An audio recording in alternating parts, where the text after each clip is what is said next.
Ahoy Hashem, it's Jen from Dream Prague. So it's been a while since I made a video giving expats or immigrants tips about moving here, and I keep getting a lot of requests for that.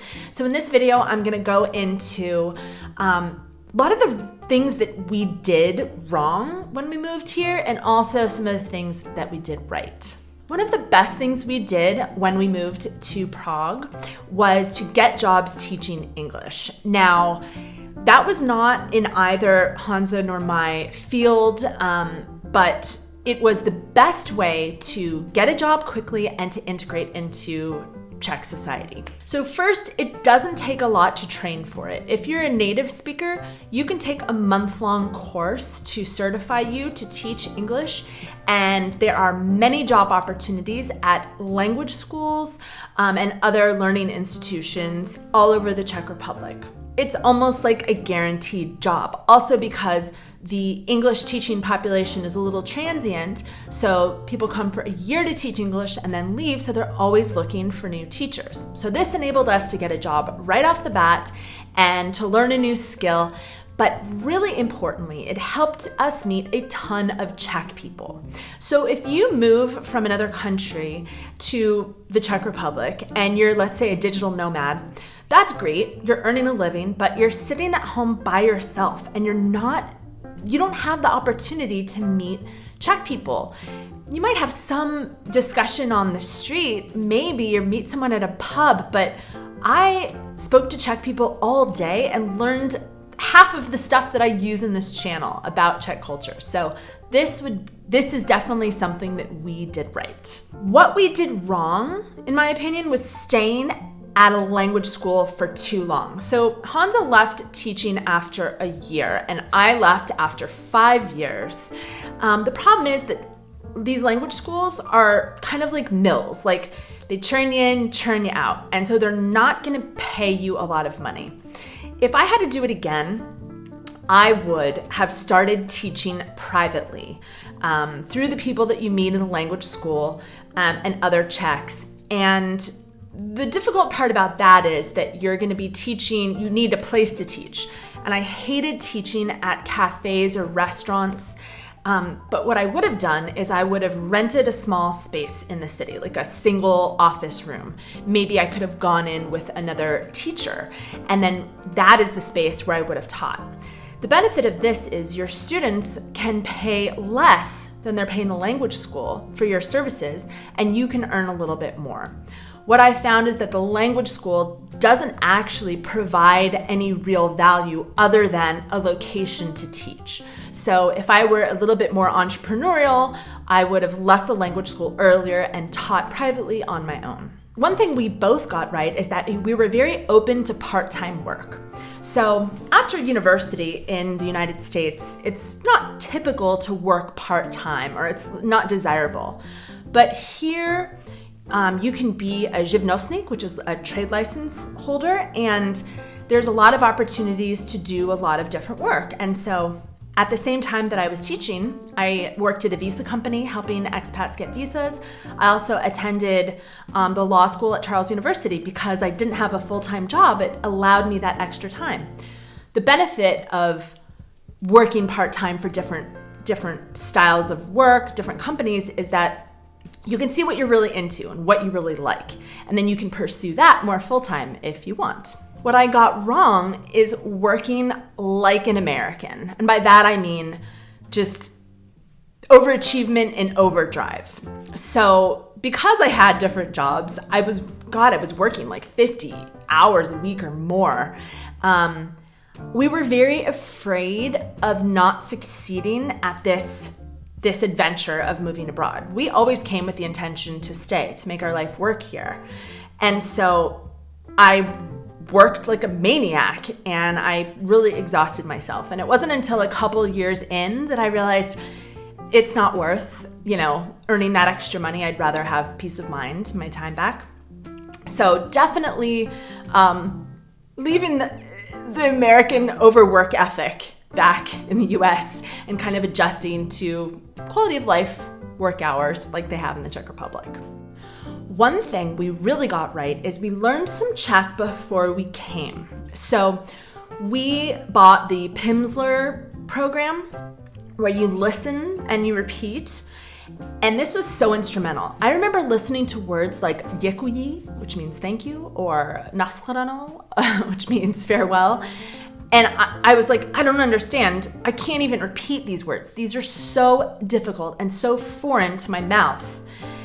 And thankfully, I got all of that like uncomfortableness out in the month or two before I came. And by the time I got here, I even had some useful expressions that I could use. And when I learned new words, the sounds didn't feel so foreign to me. So getting a jump start on the language was super recommended. What I got wrong is that I didn't invest in Czech lessons, formal Czech lessons, until I had to learn Czech pretty much for my permanent residency exam after 5 years.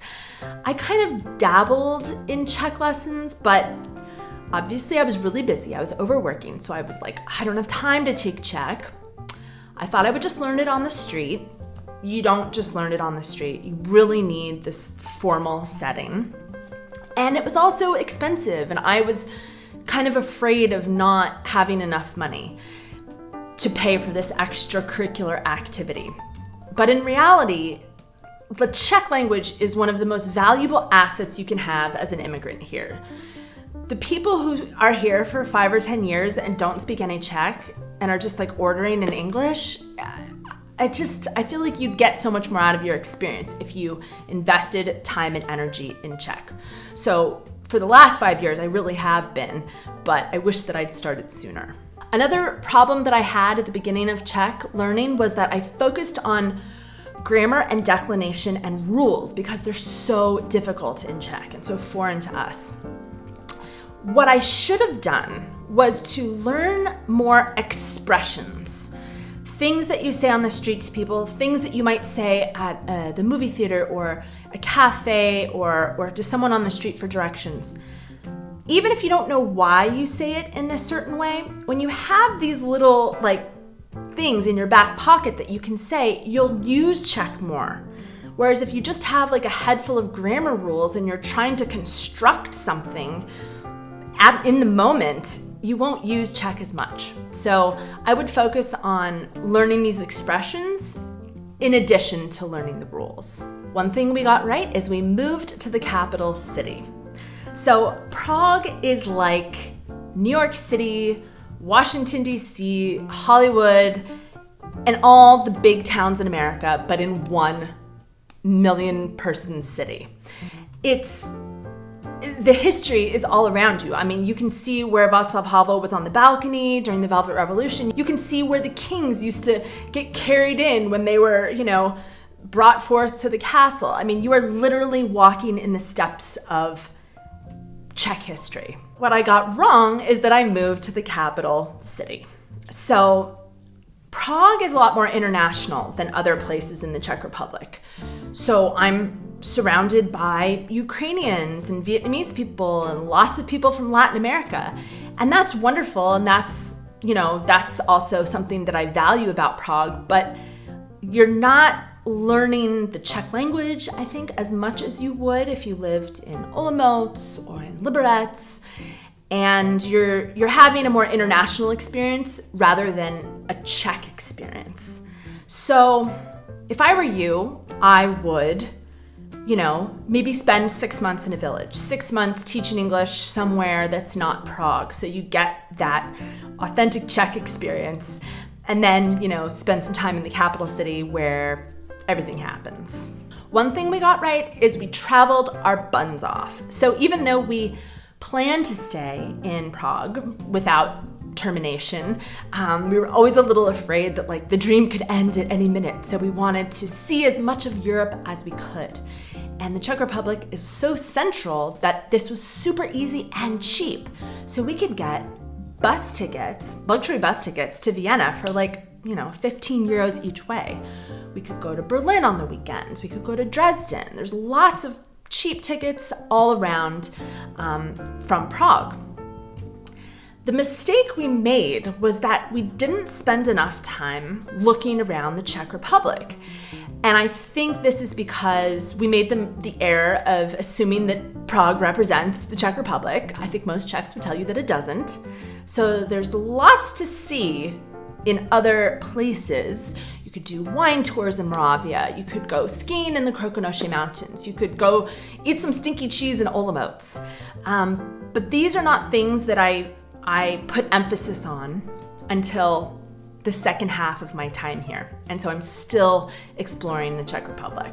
One thing I got right is that I made a ton of new friends because I had FOMO. I was afraid that I'm gonna be the person who, like, people stop calling because I turned down an invitation. And this was great because I'm a natural introvert, and if I still lived in Los Angeles, I would still have the same 5 friends. So the amount of people that I have met since moving to the Czech Republic of all nationalities is like confounding to my former Los Angeles self. What I did wrong is that I defaulted to the expat bubble. So, you know, this happens in America. We're like, why do all the Mexicans like hang out together? They don't integrate. And it's so obvious to me now. It's because I have so much in common with the other Americans here. It's just easy. It takes away that extra step of friction, like not sharing the same language. However, it's easy to find yourself in a little bubble of the people, you know, if you're from Latin America, all the Spanish speakers. You end up going to the same gym and the same restaurants and things like that. And so it takes an extra push to get past the friction of maybe not the same language or not the same culture, but that is worth it. It is worth it to get outside of your expat bubble and make friends with certainly Czechs, but also people from other cultures too. One thing we got right is that we brought a lot of money relative to, you know, maybe a 25-year-old. So we were a little bit older, and so we had the ability to save up more money. And the minimum requirement for a visa at the time was $5,000 US. You had to have that in a bank account. And we brought more than that. And it was important because you can't earn money legally for the first 90 days you're here, or I should say until you get your visa, which takes about 90 days. And you have all of these startup costs, like furnishing a flat possibly, or a down payment on a flat, or you know your Metro Pass. And so coming with a lot of money was smart, and we never felt like we were gonna go broke. Another thing that we did is Hansa stayed in the US for the first 3 months, and I was in the Czech Republic. So he was still working while I was doing these things to get our life started. So one of us had an income at the time. What we got wrong is that we hardly spent a dime of that extra money we brought. So I think we had a fear that this experiment of us moving abroad wasn't gonna work out. Maybe I wouldn't get a job, or we weren't gonna make enough money. And so I worked so hard. I got all of these different jobs. I mentioned I worked overtime, and we just didn't want to touch the savings that we had brought. And I kind of wish that we had given ourselves a break and spent a little bit of it. So I don't know if I've told this story before, but I was making lentil soup for dinner one night, which is already like poor girl soup. And we went to the supermarket, and the recipe required green lentils, but the brown lentils were like $2 cheaper. And so Hansa was like, get the brown lentils. And I just felt so like, how old am I? And I'm still trying to save a couple bucks on lentils. Like, it just felt so depressing, right? We call those our brown lentil days. But we ended up getting out of it because we realized we were saving so much money, we were working so hard, and after a few years, we were able to feel like, okay, we don't have to live like this anymore. We can slow down, we can spend some of our savings, everything's gonna be fine. The last thing that we definitely got right is that we actually made the move. There are so many people that I meet, friends back in the States, that people coming and visiting, that say, God, you guys really figured it out. You really did it. We would love to move abroad. We would love to move to the Czech Republic. But, we can't because the kids are in school, or, my dad's getting older, or, all valid reasons. Or maybe I'm just I'll never learn the language. And that's totally fine. But we had a lot of scary things too, but we did it. And somehow we pushed through that uncertain phase, that scary, will we make enough money phase, will we ever acclimate to Czech society phase, and we did it. And it's 11 years this January that I've been in this country, and I'm pretty proud of that, pretty proud. I was watching this show on Netflix where this woman is a criminal and she has children and she has to escape her hometown where she's lived forever, and she just decides that she can't do it. She can't figure out how she would move away. And I was like, if I were a criminal, I could move to any country. Really, just if I needed to move. I have no doubt that I could move to a South American country or an Asian country and just figure it out, because I did it. You just figure out the language, you figure out the customs, you figure out how to earn a living, and it's doable. It's doable. And having done that gives me confidence in many areas of my life. It's doable. What I got wrong is that I didn't start Dream Prague sooner. The benefits of this channel have been so great to me personally, because it allows me to kind of be more curious about Czech culture and find real answers, because if I'm going to make a video about it, I need the whole story. It forces me to pay attention to politics, because I like learning about politics, and if I'm going to talk about it on my channel, I better know what's going on in the Czech Republic. It has forced me to speak Czech in public. Granted, it's just me and my camera, but I'm putting my bad Czech out into the world for y'all to see. And that's a nice hump to get over. It's not embarrassing. I can do it. If I had to speak Czech on the street, I could do it. And the last thing is that I've learned so much from the Czechs watching the videos, like the video I did last week where I told you all about some mistakes I've made and some things I've learned from the Czechs.